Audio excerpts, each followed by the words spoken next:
Bonjour et bienvenue sur l'espace dédié à la mécanique universelle, au site mécaniqueuniverselle.net, euh, qui s'efforce de démontrer que l'humanité, depuis que nous nous sommes séparés des autres primates pour passer sur un modèle d'évolution culturelle, évolue. Nous évoluons vers notre ultime perfection. En fait, la quête de notre espèce, c'est d'atteindre sa perfection. Et on travaille tous à cela et de façon totalement altruiste. Voilà. Je, veux- je vous renvoie à la lecture du site pour développer. Euh, et donc, cette perfection, c'est l'accession à la paix universelle et tout ce qui peut aller avec, l'accession à un fonctionnement totalement écologique, c'est-à-dire qui ne maltraite plus la planète, ni les autres animaux, les autres espèces, ni nous-mêmes. Voilà, nous allons doucement vers cette concrétisation. Et cerise sur le gâteau, il y a l'accession à l'extase facile. Euh, L'extase, la béatitude, le nirvana, l'éveil, la sagesse, enfin, ou le bonheur absolu, le souverain bien, peu importe comment on appelle cet état, l'ataraxie, mais c'est un état de fusion avec l'ensemble de la création, et l'ensemble de la création, y compris nous, c'est ce que les religions appellent le divin. Voilà, Brahman ou Dieu, bon, peu importe. Voilà la base de la théorie. Alors, euh, pour préciser cette théorie, depuis quelque temps, je m'appuie sur des ouvrages que je chine à droite et à gauche. Et là, par exemple, ben, je continue mes petites réflexions à partir de cet ouvrage de René Jean Dupuy, L'humanité dans l'imaginaire des nations.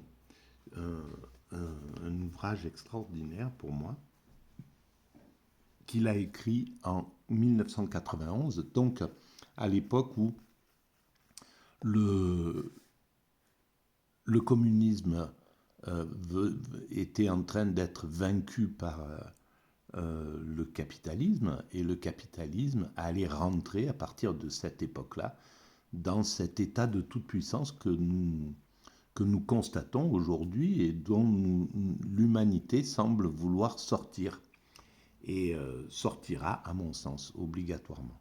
Voilà. Et donc, René Jean Dupuy, c'était un juriste, il est décédé, c'était un juriste en droit international, donc il s'intéresse à l'évolution du droit international, justement de cette idée d'humanité dans l'imaginaire des nations, comment cette idée-là est en train de prendre pied, c'est-à-dire d'appartenir plutôt à l'humanité qu'à toutes les appartenances précédentes. Comment le travail se fait dans les nouvelles organisations justement universelles que nous avons imaginées, qui sont extraordinaires au niveau symbolique, c'est l'ONU, l'Organisation des Nations Unies, d'avoir pu atteindre ce niveau d'évolution, c'est tout simplement, pour moi, c'est une œuvre d'art, quoi. Hein, l'ensemble des nations et des pays qui peuplent cette planète décident, acceptent de commencer à se fédérer autour de ce système. Voilà. Alors, je vais continuer ma lecture. Je lis, je découvre et je commente. Voilà comment je fais. J'en suis sur la coexister dans la laïcité. On est toujours sur ce travail qui se passe un petit peu dans ces organisations universelles. Alors, on venait de lire la Déclaration universelle des droits de l'homme lui apporte une consécration de portée œcuménique. Selon son article 19, Tout individu a le droit de ne pas être inquiété pour ses opinions.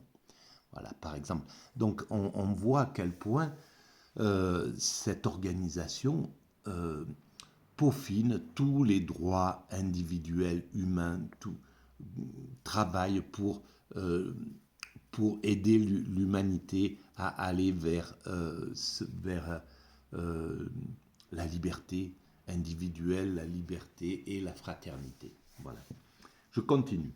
Texte suffisamment général pour laisser à chacun sa référence culturelle. Parce que, bien entendu, l'unité est intéressante si on respecte toutes les différences culturelles. Si les différences culturelles sont intangibles en somme, tant que l'individu veut appartenir à sa communauté, etc. Voilà, il est dans son, il doit être protégé dans toutes ses valeurs. Et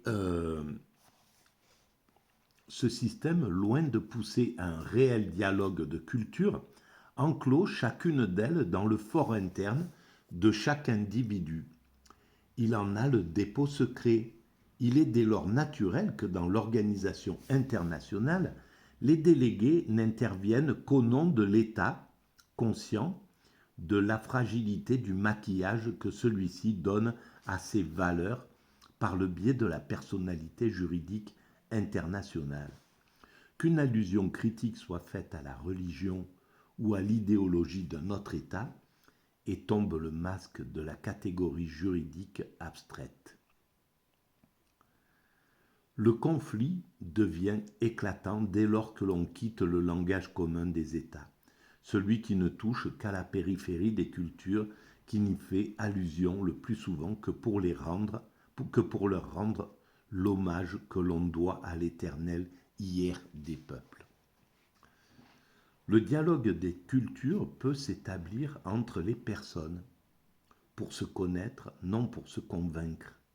À l'UNESCO, il trouve sa place dans des séminaires ou des colloques dont les participants sont non des délégués gouvernementaux, mais des philosophes, des écrivains, des savants, censés discuter en toute indépendance. Alors on voit à quel point le monde est en train de changer. Entre cette époque, en 1991, comment étaient les Nations Unies, et c'est pour ça que c'est intéressant, parce que avec ce recul de 30 ans, de 3 décennies, les 3 décennies que nous venons de vivre de la mondialisation et de quelque chose qui tend à sortir de cette mondialisation. On le sent. Là, on sent que même ce modèle ultralibéral, néolibéral, n'est plus apte à conduire l'humanité en réalité. Ni l'Occident n'est plus apte à conduire l'humanité avec l'état d'esprit qu'il avait jusqu'à présent. Et malheureusement, cet état d'esprit, c'est ce qui change le moins vite chez nos dominants. C'est vraiment compliqué. On sent à quel point il y a encore cette vision occidentalocentrique, on pourrait dire, du monde. Et de la façon justement dont l'Occident se comporte à l'ONU envers les autres nations. Comment on cherche à manipuler, comment on impressionne, on joue un peu les parrains, quoi. Voilà, si vous votez pas pour telle résolution, on va priver votre pays, etc. Donc les pays riches occidentaux sont à la manœuvre, à la manipulation, et tout ça, il est évident qu'il va falloir que l'humanité dépasse cela. Donc, qu'elle mette des verrous sur ce genre de choses, que chaque pays soit totalement indépendant. À la limite, qu'ils essayent de se fédérer au niveau continental, puisque c'est la prochaine grande étape, à mon sens. Après la montée vers le national, le national est en train de se fédérer à un autre niveau, au niveau continental, comme la communauté européenne. Ça sera la même chose pour l'Afrique, les structures sont déjà là. Ils ont déjà tenté de le faire. Et bien souvent, l'Occident a empêché ces fédérations, ces unités, ces unifications pour pouvoir piller un peu sans, sans complexe, hein, tout simplement. Voilà, alors tout ça c'était légitime parce que on était dans un système guerrier en somme, hein, donc euh, la guerre était quelque chose de vraiment inclus euh, dans notre modèle d'évolution. Ça nous a permis d'évoluer, évidemment. La guerre, elle permet aussi, malheureusement, d'évoluer par le pire, mais c'est un des modèles. Comme on ne sait pas évoluer par la conscience, on évolue à travers la guerre. À la sortie de 39-45, on voit ce que l'humanité a gagné. C'est inouï tout ce qu'elle a gagné en termes, au niveau social, au niveau juridique, justement, les tribunaux contre les crimes contre l'humanité, etc. Bon, bref, on voit tout ce qui résulte de tout cela. La reconstruction, etc., etc. Et, mais on est destiné à dépasser l'évolution par la violence, par l'antagonisme. Donc là, je pense que le système occidental doit se réformer.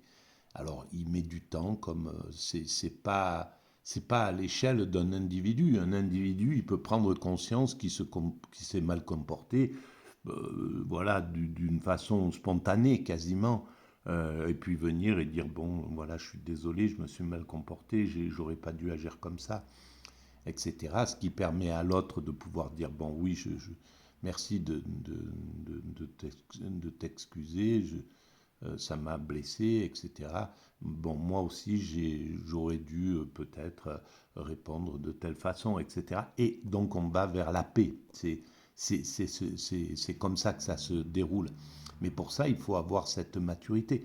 Les dominants occidentaux, d'abord, ils sont trop nombreux, il faut qu'ils s'accordent, il faut qu'ils soient peut-être, il y a déjà ceux qui sont suffisamment évolués pour penser comme ça, mais ils sont peut-être sous le diktat des faucons, de ceux qui sont plutôt bornés et qui ne veulent pas lâcher prise, qui veulent continuer à dominer, à être, qui ne peuvent pas s'imaginer euh, céder, en somme. Et en fait, c'est le problème. Et ça, c'est ce qui conduit justement aux guerres.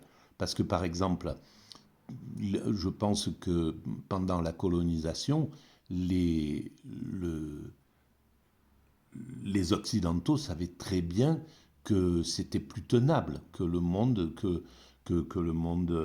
euh, colonisé voulait sa liberté, que c'était voilà, c'était fini. La liberté, elle était, quoi qu'il arrive, ils allaient la chercher, cette liberté.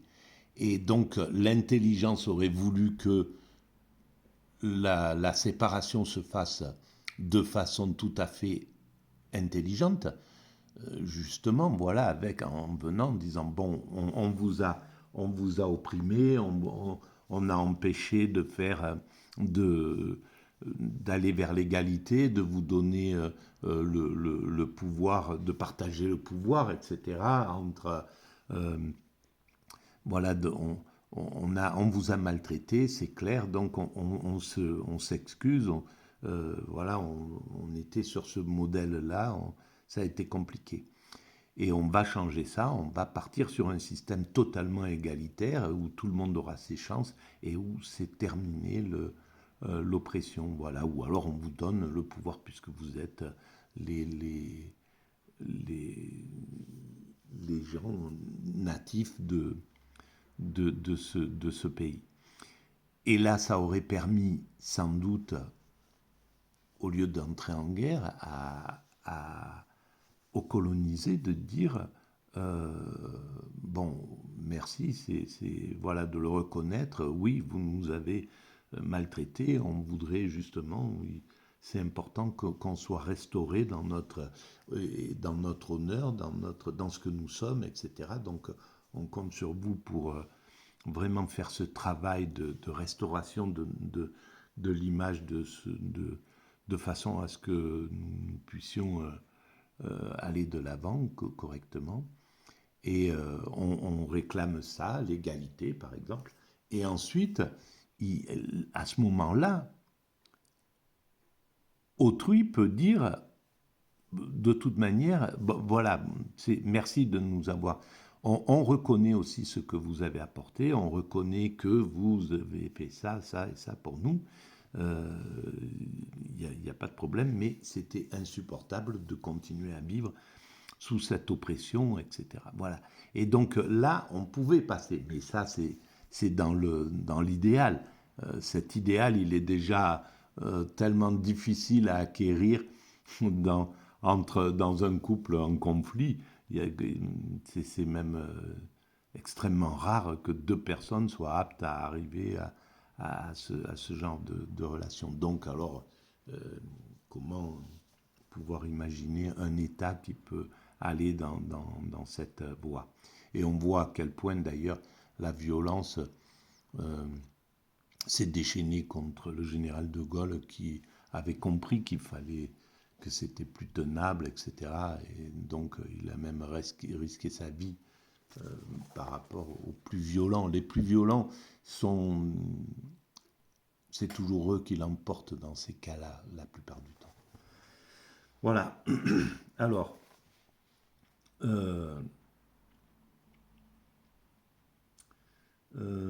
qu'une allusion critique soit faite à la religion ou à l'idéologie, donc ça je l'ai lu, le dialogue des cultures peut s'établir entre les personnes pour se connaître, non pour se convaincre.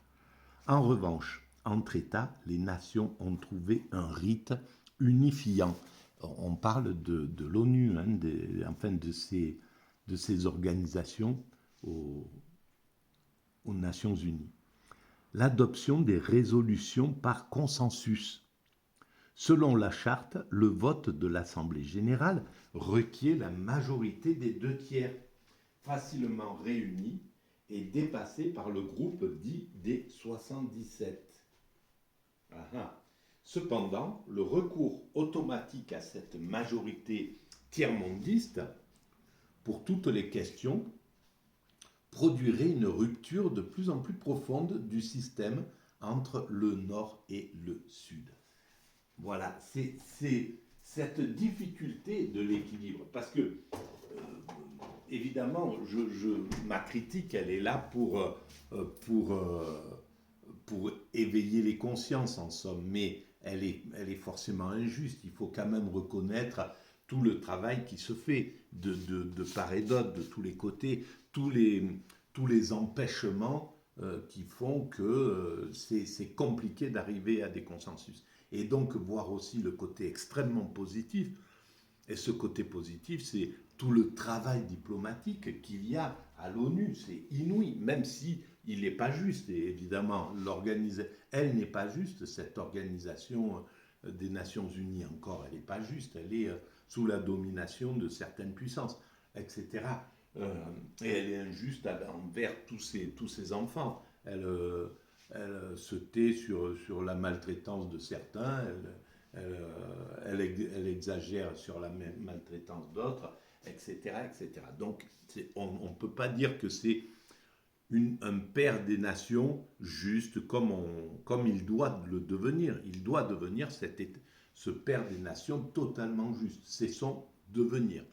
Et on y travaille, et voilà. Et donc, on voit à quel point il y a une énergie positive pour faire évoluer les choses, quoi qu'il arrive. Donc, il faut remercier tout ce travail. Ce travail est extrêmement compliqué. Le monde est dans une intrication absolue. C'est très, très compliqué. On ne peut pas accuser évidemment, les faucons, ceux qui préconisent la guerre, bon, c'est légitime de s'attaquer à eux d'une certaine façon quand on est pacifiste, quand on, quand on a une vision universaliste des choses. Mais ils sont aussi prisonniers de tout un tas de choses, déjà de leur peur, de leur angoisse de se faire déborder s'ils ne dominent pas, de se faire dominer. Ou, voilà, il y a tout un tas de choses, il y a la psychologie, voilà. Mais en même temps, c'est par la critique que les choses évoluent. Donc, cependant, le recours donc automatique à cette majorité tiers-mondiste pour toutes les questions produirait une rupture de plus en plus profonde du système entre le Nord et le Sud. Et là, l'équilibre est en train de se faire entre le Nord et le Sud. Justement, et grâce à la Chine, grâce justement aux pays émergents, grâce à l'Inde, grâce aux BRICS, etc. Pour sauvegarder l'unité, et grâce à l'Afrique évidemment, bien sûr, les gouvernants africains, la jeunesse africaine n'a plus du tout envie de se laisser abuser. Voilà, c'est terminé, l'abus, il est fini. Là, l'Occident doit absolument prendre conscience de ça. C'est fini. Il n'y a, plus de, il y a plus photo. Euh, on ne reviendra plus ni à une colonisation, ni à un néocolonialisme, ni à un néo-néocolonialisme. C'est terminé. On va vers quelque chose de beaucoup plus équilibré et il faudra l'accepter et donc perdre le narcissisme de cette superbe, cette suffisance que l'Occident a vis-à-vis du monde en devenir. Pour sauvegarder l'unité de l'institution au-delà de ses divisions naturelles, on fait appel à la procédure du consensus. Fondée sur le principe qui ne dit mot consent, elle consiste, pour le président de l'Assemblée, à négocier un texte avec les divers groupes qui la composent pour, après en avoir donné lecture, lui permettre, à défaut d'objection, de déclarer en frappant de son marteau qu'il a été admis par tous. Voilà, c'est donc parce que c'est d'une complexité inouïe d'amener à la concorde.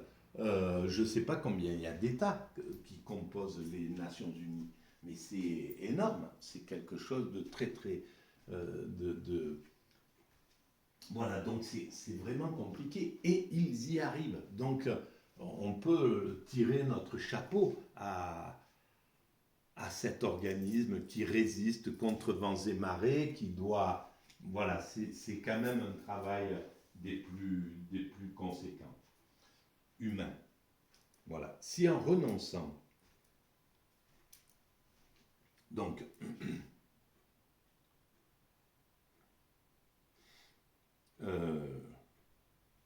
entre États, alors, voilà, bien entendu, la résolution souffre alors d'une rédaction vague, inévitable pour parvenir à un agrément conclu sur des équivoques.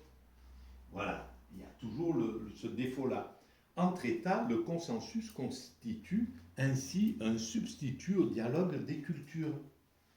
Si, en renonçant à privilégier la différence, on parvenait à se situer en humanité, ce dialogue aurait toujours pour limite la non-convertibilité d'une culture à l'autre. Mais ces cultures se parleraient à l'intérieur d'un englobant. En France, il s'effectue au sein de la laïcité, parce que ces modèles-là se font, ces consensus, c'est tout le travail de... C'est pourquoi on a une vision, malheureusement, pour tous ceux qui sont pas éduqués comme moi, qui se voient là les gens ordinaires, qui manquent de cette éducation, on pourrait dire, citoyenne. Et c'est dommage parce que, en fait, là, c'est les gouvernements qui devraient mettre à la portée de tout le monde la compréhension, comment se déroule la politique. Pourquoi il nous prive de cette connaissance, de cette conscience? Parce que non seulement on aurait une vision beaucoup plus juste d'eux-mêmes, de ces hommes politiques, au lieu d'avoir une vision extérieure et donc d'avoir cette agressivité qui est légitime devant leur suffisance, parce qu'on ne comprend pas tout le travail qu'ils fournissent. Toutes les réunions politiques devraient être télévisées, devraient être voilà, tout ce qui se dit en... Et le peuple, on ira sans doute vers ce type de politique, de vraie démocratie. Chacun pourra voter, aura un appareil pour voter. Voilà, et donc il y aura les réunions, ils décideront de certaines choses et ils auront en direct la vision de ce que le peuple veut. Est-ce que cette valeur, on la veut? Est-ce que cette décision d'entrer en guerre, le peuple est favorable à ça? Est-ce que cette décision de... voilà, ben en ce moment, on est dans le chaos absolu avec l'âge de la retraite. Bon, ben voilà, il y a toutes ces... mais surtout, on verrait à quel point les négociations sont complexes, sont compliquées, à quel point un chef d'État est harcelé de toutes parts, et à quel point on peut améliorer ça.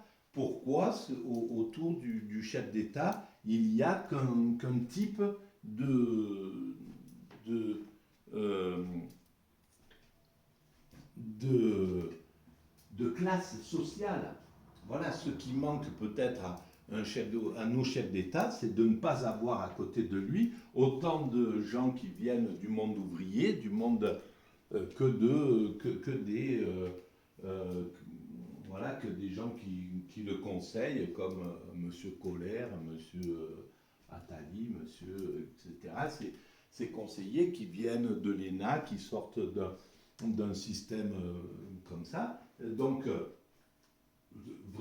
à mon sens, autour d'un chef d'État, il devrait y avoir toutes les classes sociales représentées au prorata de leur chose. Et là, il y aurait les chefs d'État, ça serait fini. On le voit, on l'a vu quand il y a eu la première grosse crise des Gilets jaunes, les médias ont été obligés d'inviter les leaders des Gilets jaunes qui venaient du peuple et qui avaient une façon de parler mais extraordinaire, une intelligence pour la plupart incroyable. Vraiment, ils avaient une culture politique,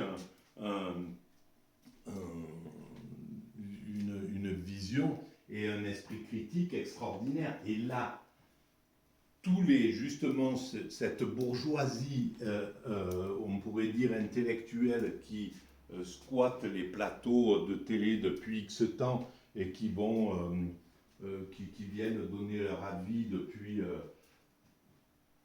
depuis 30 ans, là, sur tous les plans. C'est soi-disant spécialistes, ou soi-disant grands journalistes, ou soi-disant, etc., mais qui sont déconnectés parce que, de la même manière, comme l'a bien démontré justement Noam Chomsky et les nouveaux chiens de garde, ces journalistes sont passés du côté des puissants. Ils font partie maintenant des 1% ou des 5% les mieux payés de tous les Français. Et donc, ils vivent dans un milieu, dans un système où ils sont déconnectés du peuple. Et ils vivent en plus entre eux dans un... Donc, ils n'ont plus la notion. Et on voit quand il y avait cette confrontation, ben, on voit vite qui est dans l'éthique, qui est dans la...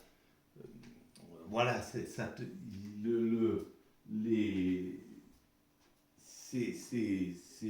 animateurs-là, ils n'avaient plus la parole, quoi.